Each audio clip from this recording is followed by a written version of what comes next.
কারণ উনি ভিডিও করতেছেন, ভিডিও করতেছেন 10টা ভুল করছেন, 10টা ভুলে 10টায় সংশোধন আছে।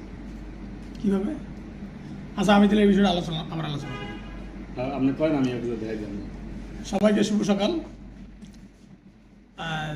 আজকে ফৌজদারি কার্যবিধি, আমরা এই ফৌজদারি কার্যবিধি মুসলিকা সম্পর্কে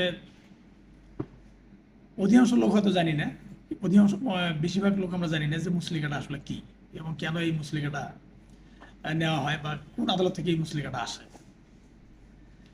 তো মুসলিকা মূলত হচ্ছে দুই প্রকার, একটা হচ্ছে শান্তি রক্ষার মুসলিকা আর একটা হচ্ছে সদাচরণের জন্য মুসলিকা। শান্তি রক্ষা মুসলিকা, শান্তি কথাটা শুনলেই বোঝা যায় যে শান্তির একটা বিষয় এখানে মানে শান্তির একটা বিষয় রয়েছে বা অর্থ রয়েছে।